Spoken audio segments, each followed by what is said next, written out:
Again, I apologize if I'm not as sharp as normal, but it should provide plenty of humor for everybody in the room, I'm sure. Let's pray real quick. Lord, I just thank you so much for the world we live in, Father. I thank you for the time that we live in. I thank you for this amazing group of people. Thank you for all the ones that are here, all the ones that couldn't make it tonight. Lord God, we just ask you continue to pour out your blessing. In your son's name we pray, amen. So we started to talk last week about brave communication, and the beginning part of that can be a little uncomfortable, specifically if you've not been taught to do that. I want to help you out as much as possible. Probably your parents didn't equip you to have healthy communication. And so your communication style that you've learned, you're like, well, there's nothing wrong with the way I communicate.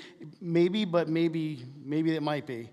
And if it is, and you're the common denominator of you pissing people off as you and the way you communicate, it's good to consider that maybe you're not either listening well or speaking well. And it doesn't hurt to change tactics and grow and mature and change the way you do things. It shouldn't in a mature, healthy, natural human being. Now, you're going to notice that the last week and this week I've used words like healthy and mature. And there's a reason I'm using those two words. Because this is the way healthy and mature people communicate. If you don't communicate this way, it suggests, yes, I'm so sorry, you may not be healthy or mature. Again, I didn't write this material. By all means, consult the people at Bethel if you don't like it. I do agree with it, though. And I've had to remind myself often there's a proper way to communicate and an improper way to communicate. Now, also, I would tell you this, if you're in a place of teaching, it might be a little bit different, but we're talking about relationship, friend to friend, that sort of thing. Hopefully, husband and wife, brother and sister, what have you. So we're going to start where we left off, this point is turn the other cheek. So others may have an attacking style, but I choose to not attack. I might be the target, but I will not target another. Always return evil for good, or good for evil.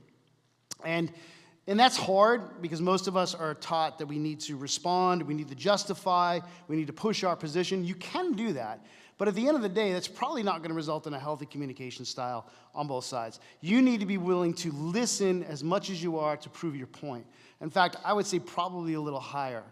And I know this can be very challenging because we have this false sense of identity that comes from what we think we know. And part of being an American is just that. Part of being in Western culture is just that. We seem to have this elevation for our intellect, or at the very least, our assuredness of our positions and our standpoints. You know, if you want to pick those hills to die on, by all means, go ahead, but it may be foolish. But that's something you have to determine for yourself. What hill do you want to die on? What hill do you want to prove your point on? Or are you teachable? Because in conversation, that's really what it's about. Can we teach one another? Can we hear one another's hearts? Can we listen? I've found most of the time you can't, and again, I told you this last week and I'll tell you again, all you got to do is probe with questions to find out if you're able to communicate with a person. If they lose their crap because of a question, they're going to lose their crap even worse when you prove your point. So it's not worth it. I would encourage you to avoid people who don't know how to manage themselves in a conversation unless you're equipped to have those types of conversations. And the best way to do that is to just not be flustered by them getting upset. And that will usually upset them more is if you maintain your calm and just like, whatever, man, and kind of laugh about it while they're freaking out. It's better to do that than to freak out and match freak out for freak out. It's just so much better just be like, yeah, all right, whatever, man. If that's what you think. That's great. You know, good luck with that. And you know, probably most of you have encountered me going that to you, being like, yeah, good luck with that. Let me know how that works out for you. That's fantastic. Because it's just not worth it. It's not about being right. It's about being willing to hear one another out if we're going to have healthy communication. I live by a basic philosophy, do no harm, but take no bull. So my general mode of operation is I have no intention of harming anybody or hurting anybody, but if you give me crap, I'm going to give it back. That's not always good, and I've had to learn throughout my life that sometimes you got to subvert that intentionality. You know, I don't know how else to explain it, but like I believe you should be just live and let live, and in communication, it should be a live and let live style. I've never been in a single conversation where any one person in that conversation was 100% accurate or 100% right. And again, it takes a mature person to recognize that and a little bit of wisdom to say, hey, maybe I don't have it all. If you can do that in a conversation, you might be able to make some headway with somebody. But if you're like, this is the hill that I'm going to die on, and they will listen to me, and I am right, you're probably not what you think you are. Now, next one. The truth may be hard, but it doesn't have to be harsh. It's the truth, not an excuse for carelessness. This is very important, and you've heard me say it before, that I would rather a harsh truth than a kind lie, personally. I don't like lies. I can't stand it when people tell me what they think I want to hear instead of telling me the truth. I would rather hear the truth 100% of the time, 7 days a week, 24 hours a day. The truth will set you free. The truth will set me free. But if you're lying to me because you're afraid of hurting my feelings, it's not a communication. It's nothing. That is useless. It serves no purpose. You can get nowhere with that. And I know some of us were taught the best thing to do, if you have nothing nice to say nothing at all. I disagree. Just say the truth. It doesn't have to be nice. You don't have to be about it. You don't have to be intentionally mean. But the truth is designed to let you know you ain't got it. If it hurts, it means you ain't got it. And that's not a bad thing. It's an opportunity to gain experience, to gain wisdom, to change direction, to learn, to be teachable. It's not a bad thing. We have been told that uncomfortable is a bad thing, but not just scripturally, because Jesus doesn't lie to anybody. He tells them exactly how it is, and sometimes he takes it up a notch, and I'm like, whoa, can you imagine if Christians actually talk like that? Like, yeah, I love you, but here's the reality of your situation, but I still love you.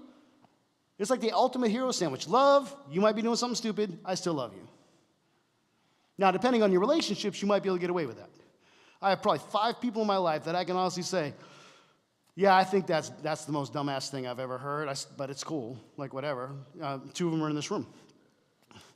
No, it's not my wife, surprisingly. I have to be sure I don't say that because, I got to go home at night and sleep.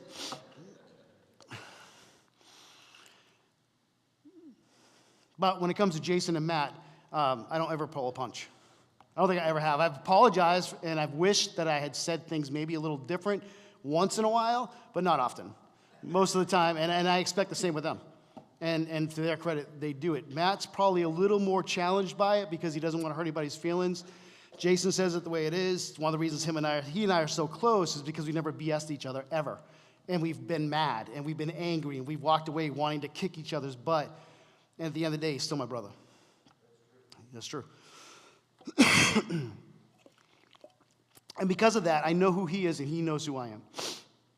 And I can't say that with a lot of my friends. I wish it was that way with all my friends. I want it to be that way with all my friends. But people have to be comfortable with the truth. They have to be comfortable with who they are. And they have to be comfortable with the fact that maybe you're not always going to be comfortable in a friendship, but it's the best friendships.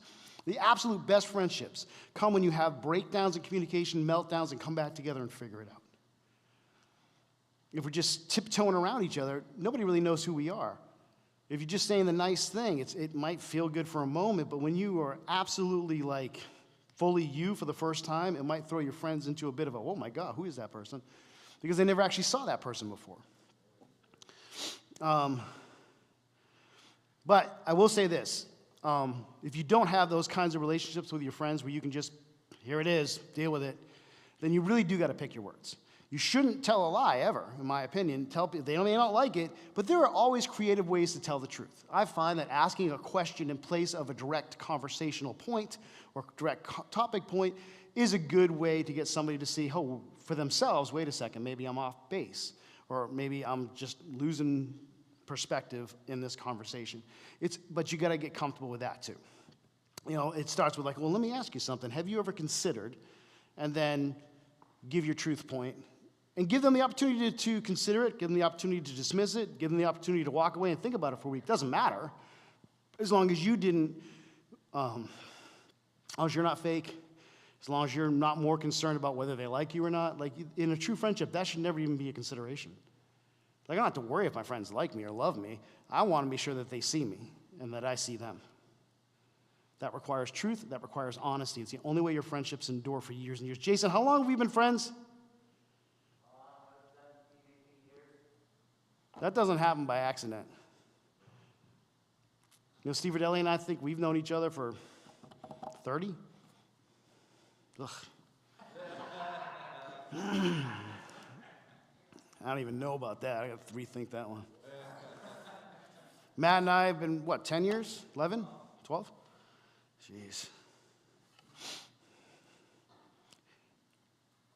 Now, this is where things get a little tricky because we've been talking about how to present. Now we need to talk about how to receive in brave communication because brave communication isn't really about talking. There is a proper way to do that, but it's really not about talking. It's more about listening. And this is where things get really, really hard. You need to take responsibility for your feelings. Believe it or not, with grace and patience, we most often can choose our responses to circumstances. If our feelings control our actions, it's because we've abdicated our responsibility and empowered our feelings to control us. Now, again, no fault here. Most people were never taught that. And so it feels very natural to overreact, or it feels very natural to have their emotions out of control. It sure does for a baby when they have a temper tantrum, too. It feels pretty natural, but you're an adult. You shouldn't be like that. Nobody's feelings in this room are more important than anybody else's feelings in this room.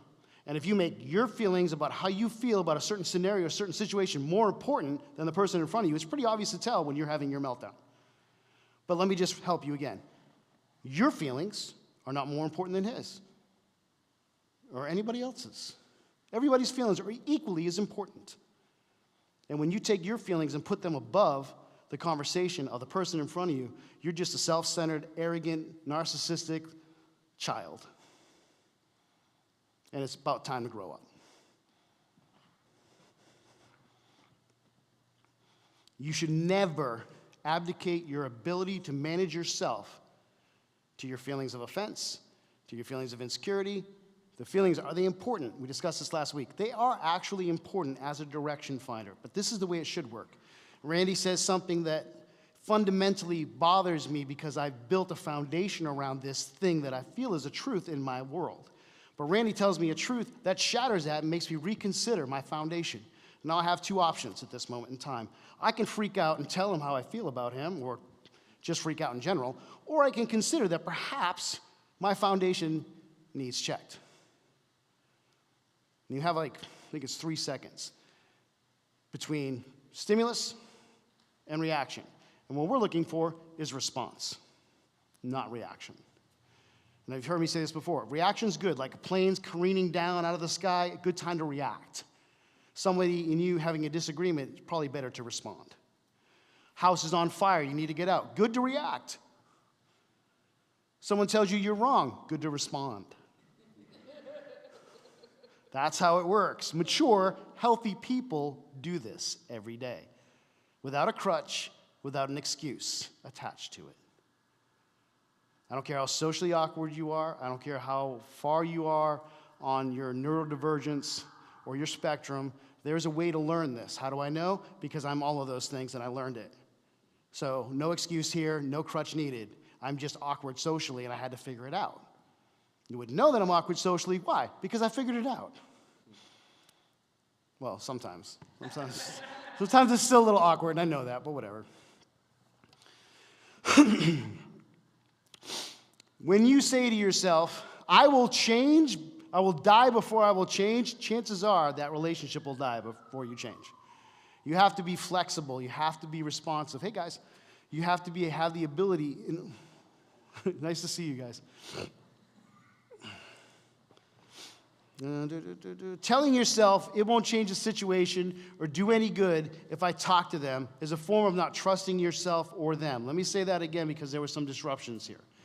If you avoid the conversation because you tell yourself it's not going to change anything if I talk to them, you're not giving them an opportunity and you're not giving yourself an opportunity. You're self-defeating and giving yourself an excuse to not have confrontation. And most people do it, justify it, what have you.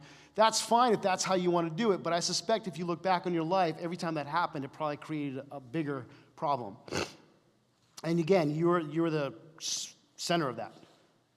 So the only one that changes that is you. Now, you can have over-exaggerated feelings and have temper tantrums, and then people will begin to step around you, and you might feel that that's powerful because people are afraid of your reactions, but that's just manipulation. That's cowardly. That's not how to have conversation, and nobody wants to have a deep relationship with you. They'll just cater to you so they don't have to hear you. If that's what you want, by all means, continue. But you should give, if you're in true friendships, if you're in true relationships, give them the opportunity to mess up. Give them the opportunity to not mess up. Give yourself the opportunity to mess up or to not mess up. I would say this, failure is one of the best teachers on the face of the planet. It really will teach you so much. You should never be afraid to fail. You should be afraid not to try. And I know that's cliche, but it's true. Telling yourself it won't change the situation or do any good if I talk to them is just simply a form of not trusting. It will never build you a healthy relationship. I will say this too, that one of the I find personally to be one of the things that I don't like in relationships is when people are self-protecting. It's a deception that says my only power is withholding information. And so they become passive-aggressive in their information or what they will give out. Certain people, certain personality types think information is power, and so they'll withhold it until they lay the card down so they can use the aha against you. These are cowardly people and should be avoided in trusted friendships because all they'll do is do exploitation. They're not healthy. Do not be in friendships, close friendships with people like this until they become healthy because all they'll do is use anything you give them as leverage over you. Now, it's not their fault. They probably learned it from mom or dad. But ultimately, you don't have to put up with that. You don't have to. As a Christian, you have to love everybody. As a Christian, you have to honor everybody. But as a Christian, you don't have to like everybody. There's no biblical reference for that. You don't have to be friends with everybody. There's also nothing that says that. But loving people isn't unconditional acceptance. Loving people is giving of yourself.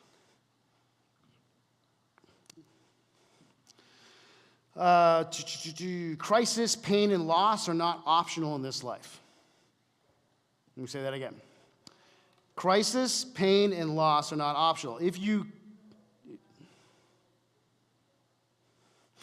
close yourself to these, you close your heart to opportunity, to love, and to joy. Sometimes the only way you're going to experience levels of love and joy is through crisis, pain, and loss. And again, we've fabricated this culture lately where it's all about your feelings and it's all about avoiding uncomfortable situations. That's just cowardly and weak. I would encourage you to disregard that, to toss that away with the trash, and be courageous. And no, don't be afraid of failure. Don't be afraid of a little bit of pain. Don't be afraid of some loss. Don't be afraid of a crisis once in a while. If you haven't been equipped to deal with it, what a great opportunity to learn. Because if mommy and daddy didn't teach it to you, life sure as hell will. That's just the way it works. And you can do two things. You can learn to adapt to life, or you can have a meltdown every time things don't work out your way, which is fine too if that's the way you want to do it. But ultimately, to be a mature, healthy, responsible human being, you probably want to learn how to deal with crisis, how to deal with pain, how to deal with loss, specifically in communication. These are experienced at the same spot in our heart that God often works through them to shape us. And so what ends up happening is these are great tools for God. And if we create an entire culture where we avoid it, we probably don't go very deep into God. Our Christian relationships become very stunted, very sterile, very much about repeating things or believing the right thing, but not living the right way. God doesn't work through our confessions of faith. Like you can say the Nicene Creed every day for the rest of your life and never change and never grow. You can say any prayer you want. But if you're avoiding pain, loss, and crisis in particular, it's a place where God meets you on a heart level, almost always. And we've got this culture that avoids that, and I don't particularly understand that. I just know that transformation comes when you surrender. And usually we're never more surrendered than when things aren't going our way. Feelings are often changed by certain stimuli. So relying on feelings in the midst of a harsh conversation or a hard conversation or a good conversation isn't always probably the best vehicle. Feelings typically change in us by being shared. Like if I'm feeling a certain kind of way, how many of you had just a bad day? And then you finally get to the person who you can word vomit on, and you word vomit on them, and suddenly you start to feel better. Did anything actually change? No. But you used a vehicle to make your feelings change. Thus, you made your feelings weren't in charge of you. You became in charge of your feelings. There's one tool right there off the bat where you can learn how to manage your feelings and not have your feelings manage you. I highly encourage a couple of things. Until you know how to do this on a regular basis in yourself or with God, I would encourage you to learn how to word vomit on a trusted person. Probably not every day because that gets old real quick. Probably not once a week either, like maybe store it up once a month maybe or something like that. I don't know. And definitely don't do it with me because I'll get bored after the first 5 minutes. So, and I'm not that guy. I'll never claim to be that guy. But if you learn how to do that, you've just learned one way that your feelings don't control you. You control them. I encourage getting a pet. I encourage shop therapy. If you have the money for it, it's a great way to deal with your feelings. I mean, put a cap on it. Don't just like blow $500 on Amazon because you're depressed. That's not what I'm saying. I'm saying like, $20 or something. I don't know. I mean, shock. I'm a huge fan of shock therapy, so whatever, Matter of fact, I have some electrodes at the house. Come on by. Just come on by. We'll crank up that. I got that hand crank unit that generates only like 12 volts, but it'll work. A little spit on there first. Shh. Right. Well, true story, my grandfather was not a normal human being by any means. And I've told you stories about this guy before. But in order to date one of my aunts or my mother, he had created a hand crank generator.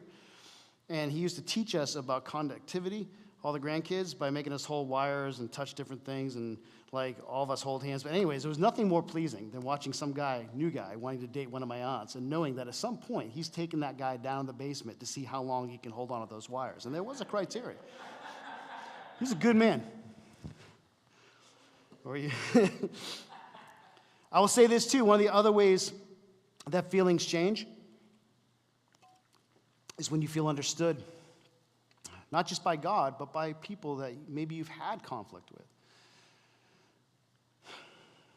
The double standard here is they need to be feeling understood too. And so it's not just about you and your feelings, it's about them and their feelings. And that's usually where things go off the rail. We love being understood. We don't typically like to understand. And so it's easy to they didn't ask me about my feelings, or they don't care about how I feel, or probably because you don't either. Have you considered that?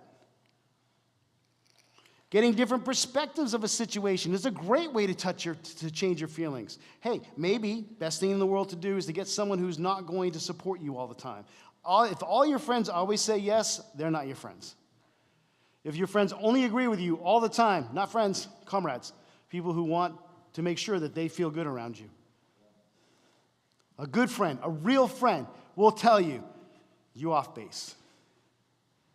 Sorry, I disagree with that. Maybe not all the time either, because that's no fun. But once in a while, honesty, truth. Honesty, truth. It makes a difference. Medication.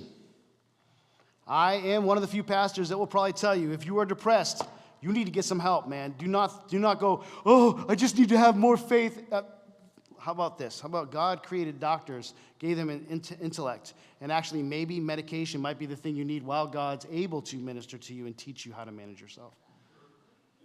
I'm not saying stay on the meds. You're depressed, you probably shouldn't be on it for the rest of your life, but maybe you need to be. I don't know. Maybe you weren't born with the right amount of chemicals in your brain. I honestly don't know. And if you have a problem with that theologically, that's between you and God, not between me and you.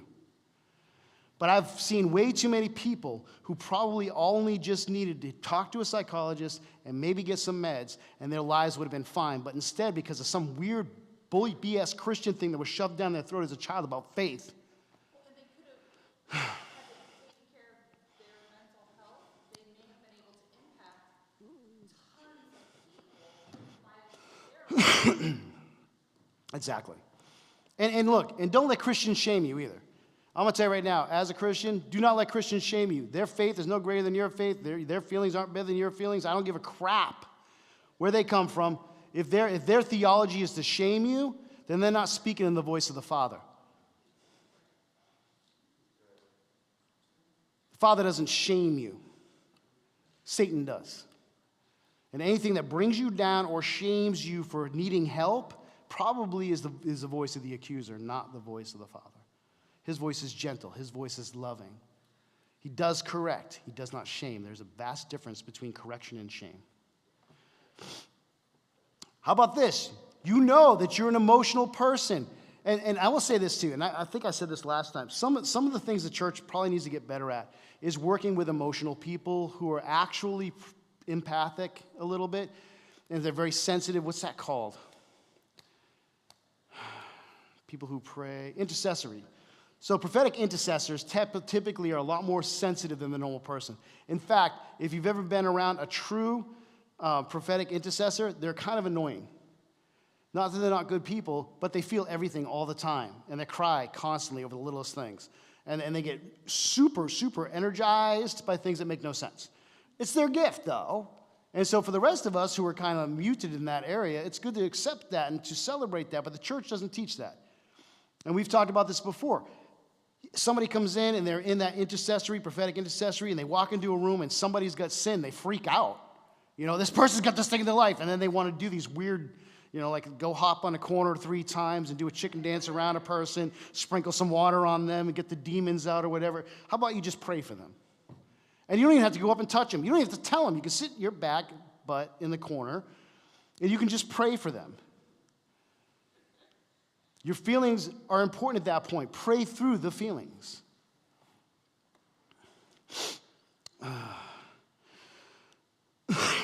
Our feelings are a part of us, which is both sanctified and being sanctified. And part of the mistake people make is they think their feelings are 100% just. They are being sanctified. They are sanctified because you have them, but they're being sanctified in the process of you maturing and getting healthy. And I just think it's a supreme arrogance to think you're a finished product at any point in your life. God uses novices. He never uses people who think they've made it or arrived.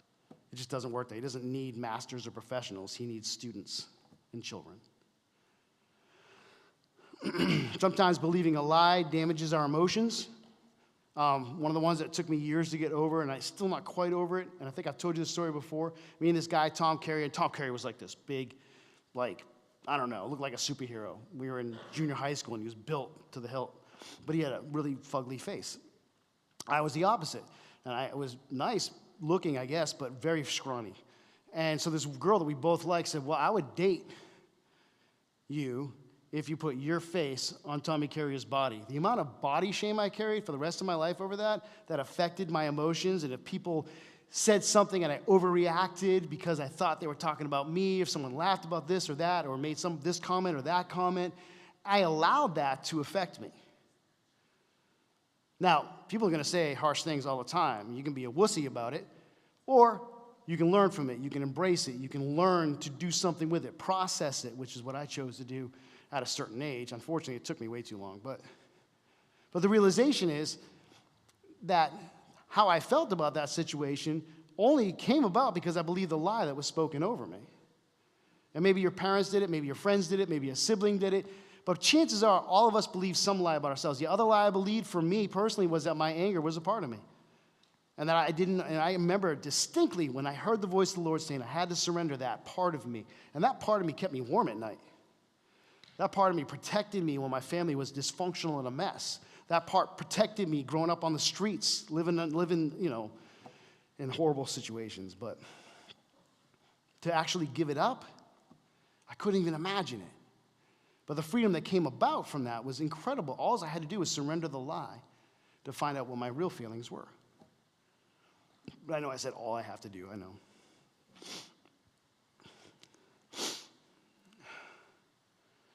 God may work on these things, these damages in our heart immediately, or he may take his time. And I know we like the instant miracle, but I'm telling you there's a better value in the journey of the healing. And I know most of us come from a Pentecostal background. They're all about the miracle. Let's do the instant miracle. The problem with the instant miracle isn't that the miracle happens, is that you didn't learn how to manage the miracle that came. The difference on the journey, healing journey, is, you learn to manage. You learn to go through the process. Everybody wants this instantaneous healing. It doesn't often work well. Not that he can't do it, not that he won't do it, not that it doesn't work well in some cases, but in most of the cases I've seen growing up or going to a supernatural ministry school, is that we would see miracles performed all the time, and 90% of the time, the people would come back to the next conference with the same problem. Now, whether the miracle did happen, didn't happen, beyond my pay grade. But something about managing the process of the miracle, of the healing, is important, and God takes his time, and I don't think we like that. But I think I would say there's probably a value in a year's journey of healing as opposed to a moment's where then you're like, oh, now I still have to learn to steward this thing. But when God teaches you, and God could do it either way. Some people might be better for them. I don't know. For me, I'm not the give me a miracle and then I'm going to manage it well. I get the miracle, I keep doing it, you know. But if you walk through it with me, Lord, and teach me in the midst of the healing, I tend to do better personally. And I guess personality types, maybe, I don't know. I don't want to make a statement that is not 100% true.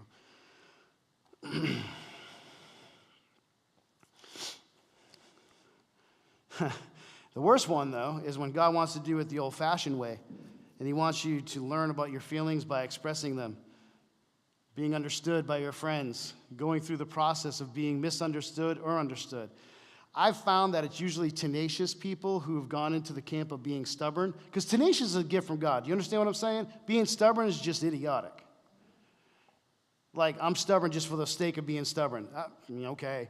But those types of people, the people who don't willingly surrender really well before the face of God, typically have to go through a very painful journey of learning how to express and be misunderstood. It's not the most comfortable thing in the world, but, I mean, we all get to choose. I think that another great way to deal with your feelings is being reflected upon through journaling, poetry, self-talk. Most of you know I'm a huge fan of positive affirmations. I don't think there's anything wrong with them. I think it's good to have positive affirmations in different places that you're in a lot so that you can be reminded and maybe change them up once in a while. But the more it gets in, who is it? Who wrote 21 Laws, Irrefutable Laws of Leadership? John Maxwell. Who said that? Thank you. John Maxwell said, learning works this way. The first time you hear it, if it wasn't in the law first mentioned, you go, I don't agree with that. And then takes 3 more times before you start going, oh, okay, that's a good idea. But the 5th or 6th time, you're like, that's a great idea I just had. Most of us are so ingrained into our law of first mention that we are incapable or inflexible. We become like the oak rather than the willow. I don't know if you've ever seen how those two trees function in a storm. The willow typically survives a whole lot better than the oak. Better to be flexible, better to bend, better to be teachable. So that's something we all get to choose. And I went way off trail on there, I'm sorry. The way to do that oftentimes is to be reminded over and over again of these certain truths in your life. And maybe it's just as simple as, I'm not ugly. And you start putting up scriptures of how the Lord talks about us being beautiful. I'm not undesirable, I'm not whatever the lie is, whatever those feelings are that supersede truth, to remind yourself that I'm worthy. How many of you come from broken families, divorced families? It's a hard one to overcome. And you probably have moments where you don't feel good enough, where you feel rejection, or you feel easily rejected, whatever those feelings are. Those are powerful emotions. And there's other ones too, and I could go on and on about the different ones, but that one sinks at home for me. That's why I deal with rejection and abandonment issues. And so I have to remind myself constantly that I'm not rejected, I'm not abandoned by him. People may, he never will. And that's a truth that I can rely on. And people, I guess, people are people. And if I can accept that people make mistakes just as often as I make mistakes, that feeling isn't quite as overpowering. I mean, it depends on how many times you get rejected in a week, probably, but I don't know. But remind yourself, find the things. I love Voltaire, Marcus Aurelius, Seneca the Younger. These things I have all over the place, and they help me remind myself that I can be, and a lot of you don't know me before God. You don't know me 40 years ago when I was nothing but emotion, nothing but feeling, no logic, no ability to control it. And you wonder why I'm so hopped up on it? Because I was a basket case. I was emotional. I was a mess. I had no idea how to control myself. And I'll take this over that any day of the week. And it took years and years and years of learning how to manage my thoughts, to manage my feelings, to manage my reactions. I couldn't have a healthy conversation. Debates weren't terrifying to me. Now, like candy, I love it, but now I want to talk about reflective and active listening. This is probably the most important part of this whole thing. Once you've done all that stuff, if you're like, what stuff? I forget. Well, there's a recording last week and aforementioned stuff from this week. I'm going to give you 4 skills that hopefully will be helpful, and we'll break them down. The first skill is you hear or have strong feelings. You need to be able to manage that. Someone says something, it provokes a response. You should probably not talk in that moment. You feel heated. You feel like that thing rise inside of you. You shouldn't storm out and have a temper tantrum. You shouldn't over-exaggerate your body language so everybody knows that you have a problem, and of course you don't say anything. You shouldn't do that jackass smirk that suggests you know more than other people, because that also will get you nowhere. And you shouldn't be a dick and overreact. In this moment, the best thing you can do is to say, what am I feeling and why am I feeling it? It's okay to have the feeling, whatever it may be. But the question really is it what that person said that bothered me, or the fact that I don't really believe it, or the fact that it put a crack in what I do believe, I just don't like that person? What is it? What was the stimulus that created that emotional response that made you want to lose your crap? 2, sometimes we get overly emotional because we hear incorrectly or we have confusion about what we heard. We talked about this a little bit last week, and we talked about it the Thursday we had discussion. Best thing to do in that situation is say, I'm sorry, can I ask a question for clarification? Or you could say something like, I heard you say this. Is this what you meant? Now this takes, both these 2 things I've talked about and the next 2 take a lot of practice. But you can do it. You don't have to be a slave to your reaction. You become the master of response. And you literally can say to someone, hey, you know what? What you said, I really want to have an emotion about. I kind of want to get upset about, but I'm not sure I heard it correctly. Can you explain it to me again? And if you still don't get it, I've actually said, talk to me like I'm a 2-year-old. Because sometimes people's explanations just suck. And so you got to get to a baser level. Or you're talking in 2 totally different languages, and demographically that happens all the time. Number 3, you have an emotional response because someone came up and corrected you. They have a problem with something you said or something you did. Most of us are not comfortable in this situation. Most of us overreact in this situation. I have a tendency to take it up a notch, especially if you're really close to me. Like if you're really close to me, and it's probably a horrible thing, but one of the ways you might know you're really close to me is if I don't filter, because I trust that there doesn't need to be in friendship. Now, it's not always good, it's not always healthy, and I can tell you it doesn't always work well. It depends on the nature of the other person, and I would recommend not doing it that way. Instead, you should probably say, hey, what you just said really pissed me off. Can I take a couple of seconds to deal with me? Which is a whole lot better than, or a colorful metaphor. I wish I was better at that one, but I'm really not. Number 4.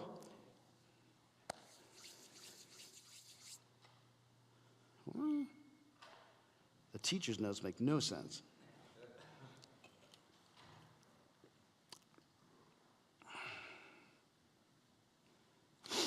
Typically in group settings, specifically if you're in business or a school, but this usually attributes, I think, more in like church board meetings. I see this more often than anything else, mainly because I'm not in a business where we do board meetings. But if you're problem solving and you're trying to make plans and hear everybody's point of view and you don't feel like your point of view was heard, it's easy to get offended.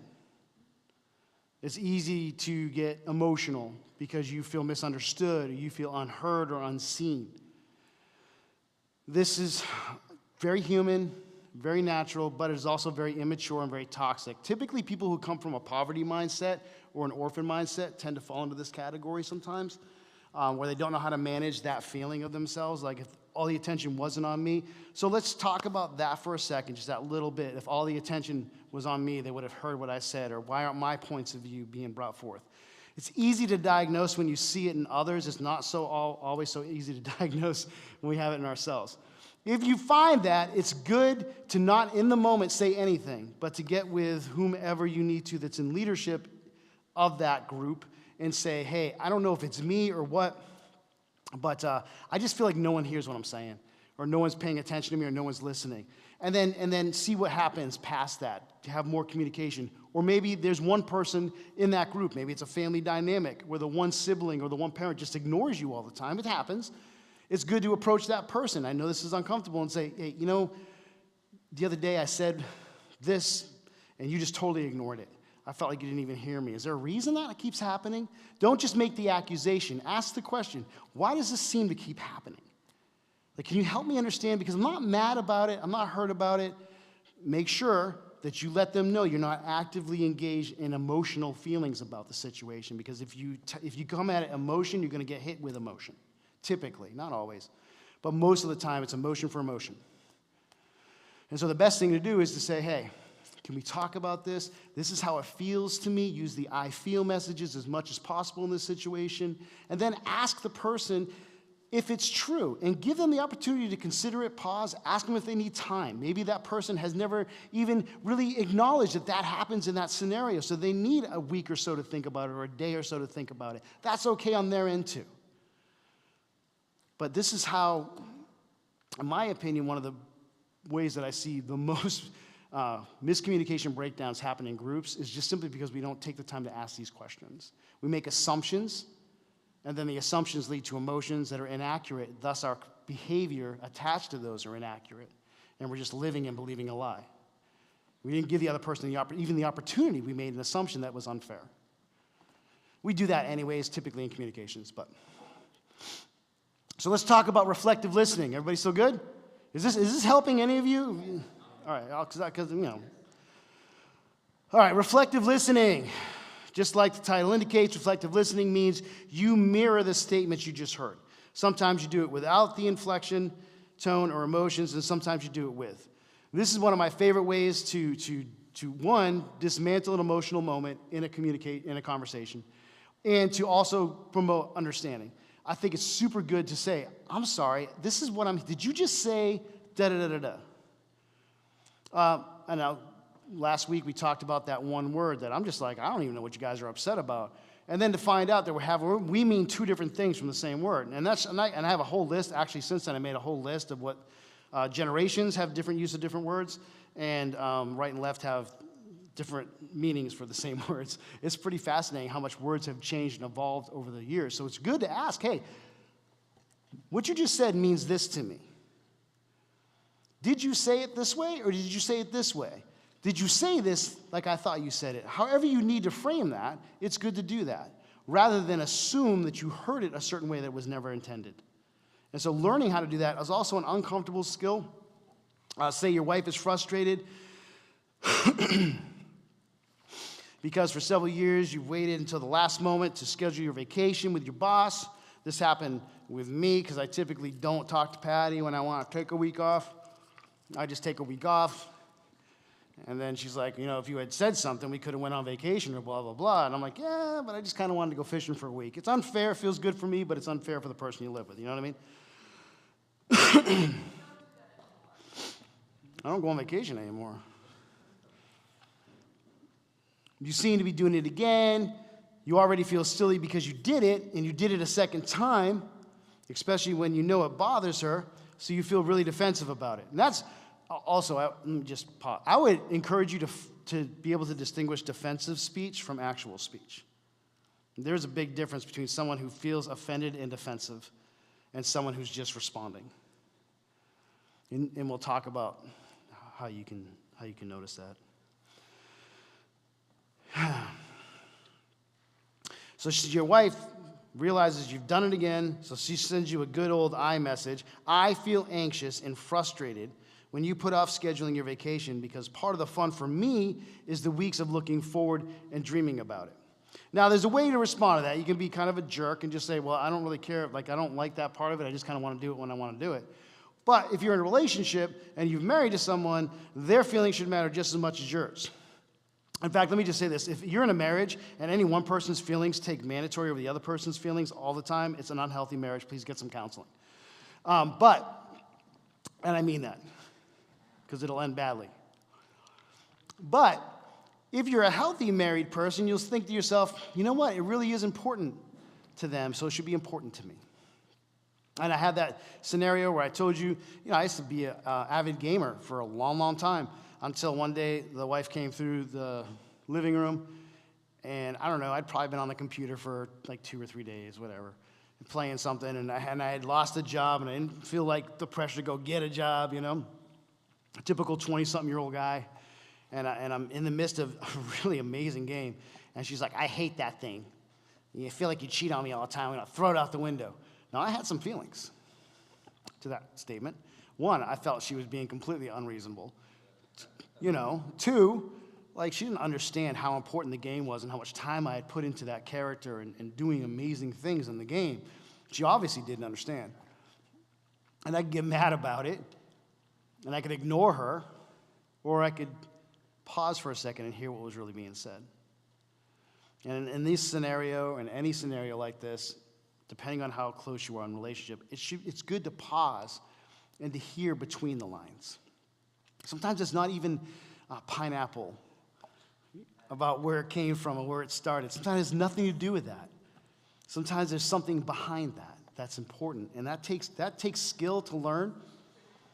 Well, it may not be about the pineapple. That's all I'm saying. Like, I think there's a little bit deeper thing going on between the two of you. Maybe you should just hug it out. I want to say, first of all, thank you for Randy for being Switzerland in this situation and actually sending some further information out to try to help out the conflict. Most of you like, I have no idea what you're talking about? You probably don't.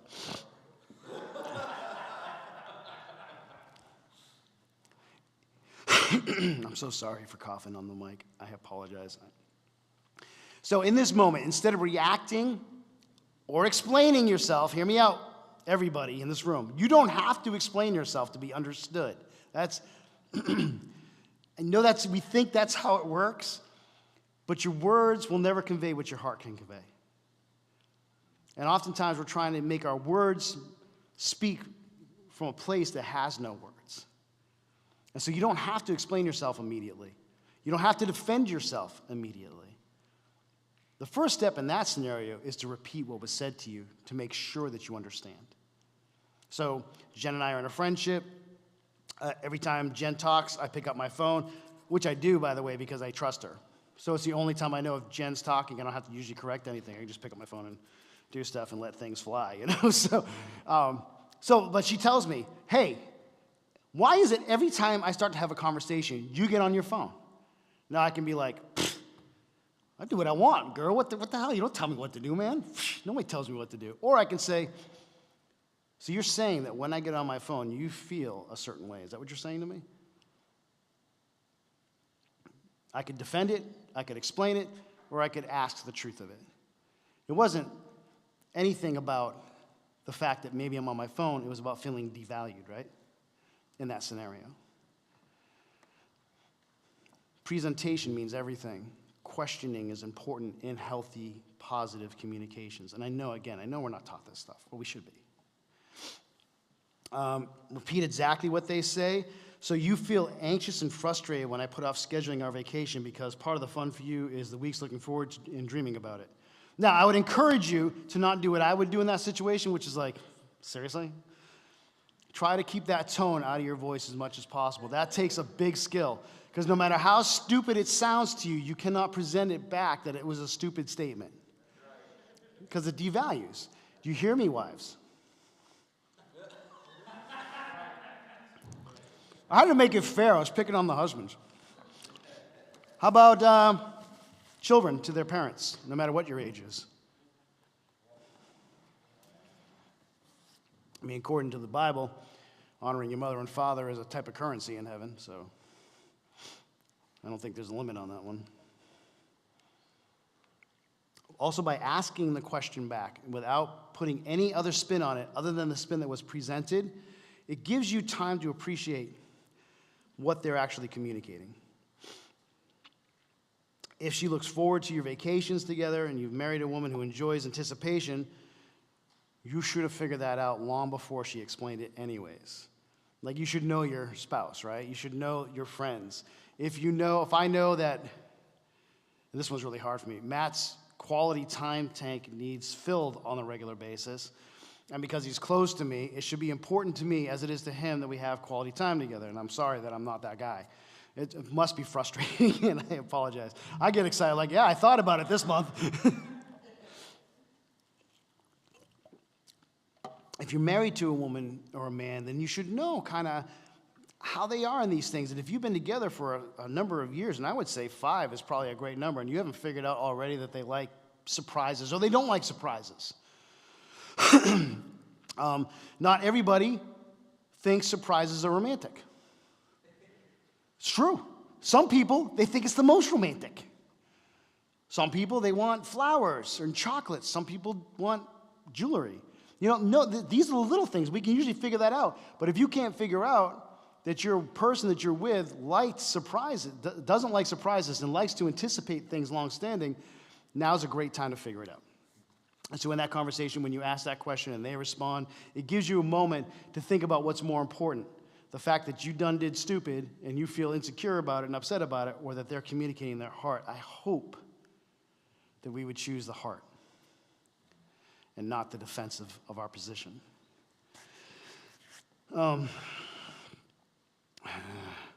It is okay at a certain point to explain to them that it works differently for you. You don't put a lot of thought into it. Maybe you're the type of person that's like, I'm impulsive. Now's the time that works great for me, so I'm going to go do it. And then you're going to have to figure out a medium ground. But the fact that you're talking about it should prevent somebody from having an epic meltdown if they're healthy and mature. If they're immature, somebody's going to have a meltdown. That's just the way it is. And that's okay, too, because we're all in process. We're all learning how to do these things. And so give space for that. Give space for yourself. Give space for other people. Simply put, this skill helps the present message to really sink in and for us not make assumptions or not to just go off of how we feel about the statement. So you're not reacting to last month's conversation. How did you hate that? Like, this is one place I hate. Like, if we've had the conversation and I feel like it's dealt with, and a month later we're having that same conversation again, it's like once you fired that out your gun, you can't bring that back into the gun and fire it again. At that point, we're not trying to find conversational points. You're just trying to shame me or make me feel bad. This is bad conversation ethics. And in fact, in relationships, you should probably have that standard. Once we've talked about it and settled it, let's not do that again. Now, that works good if both parties have learned. But if both parties haven't learned, you're probably going to have that conversation again. So if you're the kind of person that doesn't like rehashing stuff that you did wrong, best way to avoid that scenario is to fix the problem. I don't know if this is helpful to anybody in this room, but I'm hoping it is. In other words, to do the same thing over and over again, expecting a different result while getting the same one is what? Right, okay. May not be warm and fuzzy, but it is true. We're trying to get ourselves in relational conversation to the point where we respond and not react.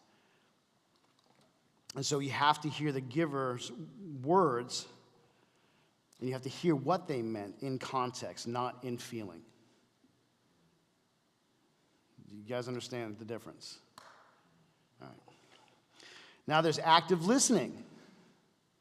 I got 5 minutes, right? 10 minutes? 10 minutes. Okay. 10 minutes. So there's active listening. This is different than reflective listening. Although reflective listening is a very, very important skill, active listening might be the most important skill when it comes to brave communication. Listen to the emotion first, not the content. I am saying that. That's how important it is. Listen to the emotion. The content doesn't often matter as much as how it's being presented. Now, these are helpful for many reasons. One,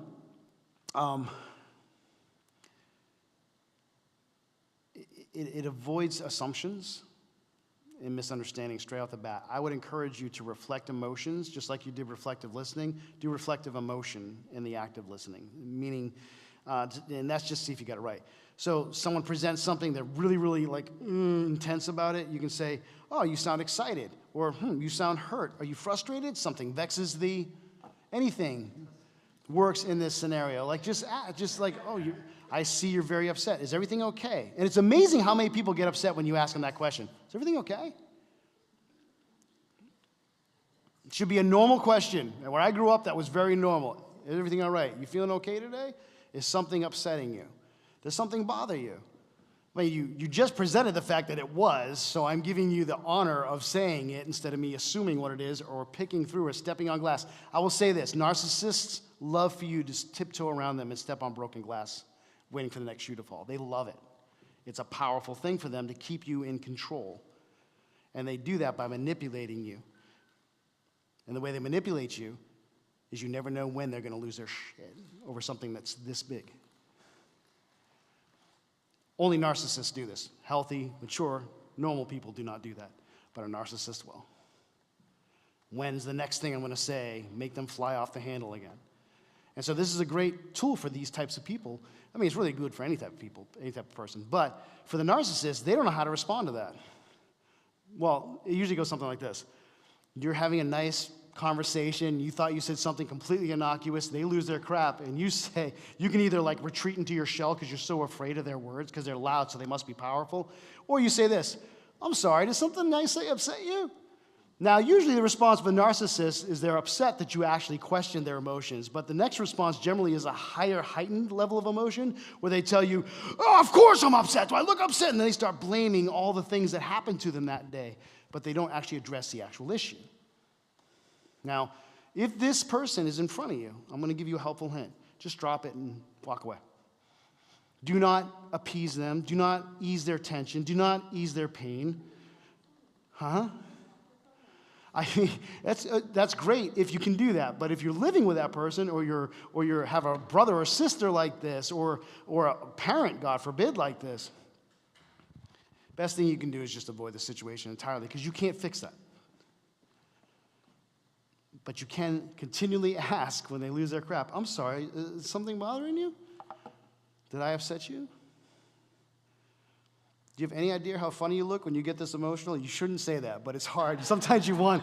I wish you could see your face right now. Once their overreaction no longer bothers your emotional stimulus, it actually becomes easy to go, I'm sorry.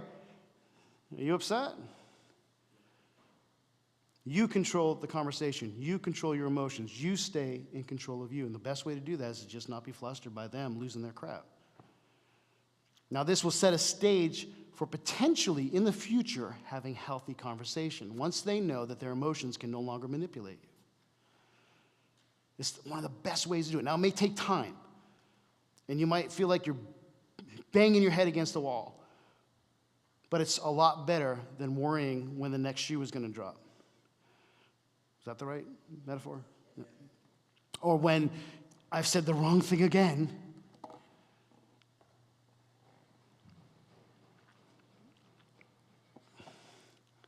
Draw out the feelings they have, even if they don't know what they're feeling. Now, if you love that person, this makes it more challenging, because you can see what they can't see about themselves. And that's one of the hardest things about being with a narcissist or an emotionally toxic person, is typically you can see the best part of them inside. And that's the part that you're in love with, and that's the part you want to see more. And it doesn't matter what type of label that relationship has, intimate relationship, romantic relationship, parent, child, doesn't matter, sibling. You probably can see the best part of them, and if you love them, then you're gonna muscle through this. Sorry. They don't usually know what they're feeling. They just have learned a way to control the situation because they can't control themselves, so they'll control you instead of controlling themselves. Super toxic. It doesn't feel good ever. I know my father was a great guy, but he was like 6'2", just big guy, you know? And I can remember like a half hour before he'd be coming home, because you just never knew. And my stomach would be so upset. My brothers, I think it was the same way. Like, we all just have an upset stomach because we didn't know who was coming home that day. And that's a horrible way to live. It creates anxiety, it creates a lot of toxic feelings. I like consistent people personally, who are like pretty predictable. I like that in a person. Consistency, intentionality, that sort of thing. It's kind of nice. Use your active listening. Use your reflective questions. I can see that something's really bothering you. I would love to know what it is without accusations. Do not meet emotion for emotion. Turn into a Vulcan in this moment. It will help. It will diffuse it. They can't handle it. I understand that you're having an emotional moment, and when you're ready to talk to me like a rational human being, by all means, I would love to engage in conversation, but I will not do this. And mean it. And they can throw a hissy fit, throw stuff, slam doors, doesn't matter. It doesn't really affect you because that's not your job to manage. That's their job to manage. Happiness is an inside job. Nobody else is responsible for your happiness except for you, and you're not responsible for anybody else's. That's called healthy and mature. And so if somebody is like this on a consistent basis, it's okay to not meet it. Chris and I are living together because maybe we're in that kind of relationship, don't judge. And every time I come home, Chris is just mad. I didn't do this right, I didn't do that right. I didn't do exactly the way he said it, even though it's different than the way he said it before, but you can't tell him that because he'll be all upset. Eventually, I have to get to the point where I'm just like, oh, I see you're upset again today. Well, let me know when you want to have a conversation where we can actually talk to each other, not at each other, and I'd be more than happy to sit down and have that conversation. And continually do that on a regular, and just reinforce it. Eventually, this is what happens. You are training that person to manage themselves. You're giving the example of how you manage you, and eventually, either the relationship ends because the other person can't handle not being able to control you, or they learn, wait a second, when I come to the table overly emotional, that person either avoids me or doesn't want to talk to me. And I don't like that. So I obviously need to work on this. Now, my experience with most narcissists, they just won't do it, shut down, have a hissy fit, mope around, get depressed, whatever it is. But a healthy person who loves you will say, I see this in me and I don't like it any more than you do. So will you help me remind me that I'm doing this? When I start getting over emotional, do what you do. Just be a little nicer maybe, because that hurts my feelings when you actually ignore my feelings. But I don't want to control you with my feelings. Now, it takes time to get to that point in most relationships, but it will happen. We still good? All right. This skill helps people articulate their emotions, makes them feel safe with you, makes you feel safe with them. It allows love and connection to do the healing instead of the information. It builds intimacy, equips you to stand in the storm with someone. People feel less threatened, that your agenda is not to manipulate them or change them or make, like, I don't know, like, if I feel like an ounce of control by another human being, I will destroy it. Like, I don't know, if you're like me, nobody controls me. I control me. You have no right to do that, and nobody has a right to control you, and nobody has a right to control me. And if you even try for, like, the slightest little bit, I'm going to rebel against it, and our relationship probably is not going to be tight until you learn what freedom really means. But I think that's what mature, healthy, responsible people do. You mind your own business, I'll mind my own business, and when you need me, I'll come. And when I need you, you'll come. Right, Jason? We do this all the time. Jason and I go over a whole week without talking, but if he needed me, he knows I'm right there. You know? But he doesn't tell me how he thinks I should be doing my life. Jason, I saw you were driving like 80 miles an hour down the street. I'm a little concerned you might hit a kid. Well, that's my problem. It ain't your problem. Shut up. Mind your own business.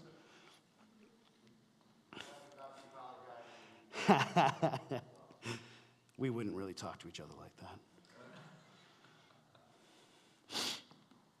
People feel less threatened when they don't feel manipulated by your over-emotional responses. If your agenda is to manipulate somebody, it's probably not going to go well. So learn how to have healthy communication. Learn how to manage yourself in those moments. It encourages deeper and more intimate relationships with people because they are allowed to be seen and you're allowed to be seen. They're allowed to be heard and you're allowed to be heard. In order for active listening to succeed, you've got to cultivate a couple of attitudes. You've got to be able to genuinely accept a person's feelings, even if you disagree with them, even if they're completely stupid, even if they're completely invalid to you. They're probably not to that person. Now, you know, I think emotions are great. I think feelings are subjective. And there's been a lot of times where people are telling me how they feel about a certain scenario, and inside I'm probably going, okay. But outside, you have to be listening. And it doesn't matter how you think about their feelings, because their feelings are just that, their feelings. And if you love them, you listen to how they feel. You don't have to validate them. You don't have to agree with them. You don't have to accept them. But you do have to listen to them. It is important, if you care about someone, to know how they feel on the inside. Now, having said that, don't let them beat you up with their feelings. Because if you let them, they will. Especially people who feel everything. They want you to be enslaved to how they feel about a scenario. Completely unhealthy. Got to listen, got to care, do not need to be controlled. Good? All right. A couple other things. This is hard. If you're in this type of relationship with somebody and these kinds of toxic communications, trust that the Holy Spirit will change them. You don't have to. Not your job to change anybody. Your job is to manage you, control you, and change you. But you don't change another person. Holy Spirit does that. Know that feelings change like a traffic light. Due to being hungry, hot, cold, tired. Maybe I drank, maybe I didn't drink, maybe I'm PMSing, maybe I'm not PMSing. A lot of things happen that can change a feeling in an instant. That's why they're not valid. They're important to us as an individual, but outside of ourselves, they're probably not as important as you might think. And I know there's an entire generation that was taught to believe feelings are important. Let me help you again. Your feelings ain't no more important than anybody else's. And the moment you take your feelings and make them more important than anybody else's, you're narcissistic, you're arrogant, and you're toxic. Stop it, you self-centered little prick.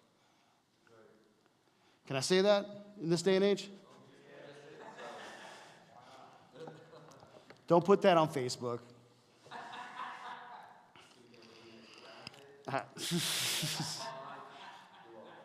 Everybody, you get me though, everybody's feelings are important. Like, I know your feelings are super important to you. Please don't make other people responsible for them, though, because they're not. There's a certain protocol that we all have, and the Bible sets it up really perfectly. Honor all people. That doesn't mean you have to agree, validate, encourage. Honor is a lot different than all those words. Honor means I treat you the way I'd want to be treated. Do unto others as you would what? That is your standard. Beyond that,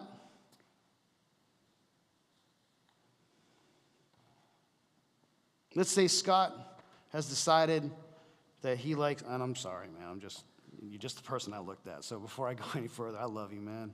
And you need to know, I don't mean nothing by this. But let's say that Scott comes in here next week and he's got a pink tutu on. He kept his beard. And he's like, I'm beautiful, everybody has to think so, love me. Do you have to validate that? You can choose to validate it, or you can choose not to. But what you cannot choose is to intentionally hurt, harm, or be a jerk. Honor means honor. Honor means I love you and I'll talk to you. I don't have to agree with this, but I don't have to disagree with it either. Like, why we feel the need to disagree as much as agree is beyond me.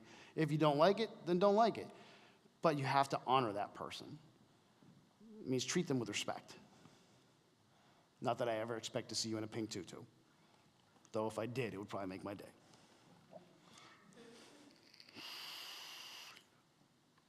Feelings will always change.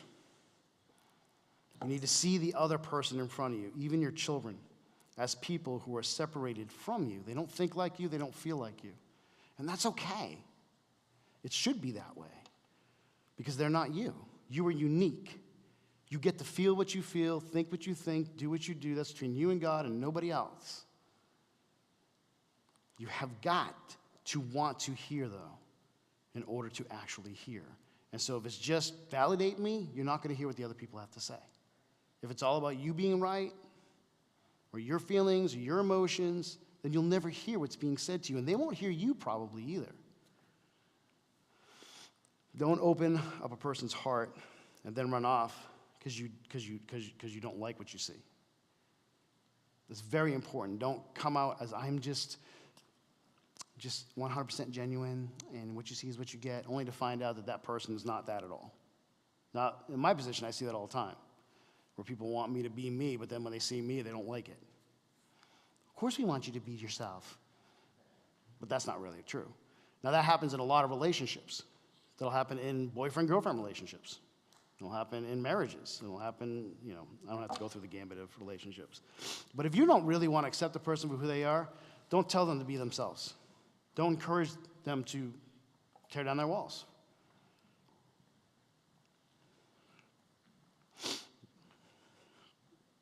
I am so sorry that I'm having a hard time swallowing. I apologize. If you can't spend the time to get to know a person, then just let them be themselves without your interference. Don't try to change them. Don't try to make them see things your way. Don't force a relationship that doesn't need to happen. You don't have to be friends with everybody. In fact, I think it's toxic to be friends with everybody. Chances are, if someone has a ton of friends, it means they're a social chameleon. That's why I'm never impressed when people are like, they have so many friends. Great, they know how to be a chameleon in every situation, and they just play to the crowd in front of them, or play to the person in front of them. They're not genuine. Can't be genuine. Jesus was pretty clear on that one. Anybody know the scripture I'm referring to? Woe to you if what? All men speak good of you, right? What does that mean? It means you're probably fake. Stop being fake.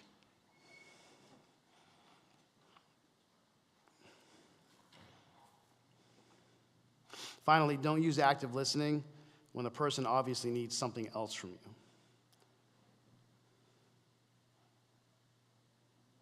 What I mean by that is listen to the heart more than the words sometimes. This is very important. Depending on your relationship, you'll probably know this. These skills that I'm talking about now aren't for strangers. They're for tight relationships. And so someone might say something, and you might want to repeat it, but in the midst of repeating it, you realize what's actually being said. It's okay to stop in that moment and actually say what you think you heard. That's where that just dismantles. So instead of saying, Randy tells me last week when you farted, it really offended me because I was right behind you. And I start to say, so what you're saying, Randy, is when I farted, you were offended. But then I realized, no, it wasn't so much that he was offended that I farted. It was that I didn't excuse myself, or I didn't warn him that it was coming, and he was right behind me. I was very callous, and I should have thought about that. And then I get to say, Randy, I am so sorry. I should have acknowledged that you were behind me before I let it rip. And I should have warned you ahead of time that I was gassy. I'm so sorry. I mean, that would just happen, but nobody said anything when I did it on stage. But pastors fart. All right, next week we'll talk about door openers and invitations. We are so close to not being done. So what did I say? Door openers and invitations? Someone remind me of that next week because I can't highlight this. Right, we're on page 7 of 13. And, huh? We're halfway there. And the last 2 pages are stuff I should have copied and handed out to you guys, so that can be ignored. Let's pray. Father, we thank you so much for this amazing group of people. I thank you, Lord, for a time where communication is actually valid and important. Lord, I ask that each one of us would take the risk required to grow and become healthy, and maybe unlearn some toxic behaviors and learn some healthy behaviors. And Father, I ask that you continually teach us and remind us to prefer the other over ourselves.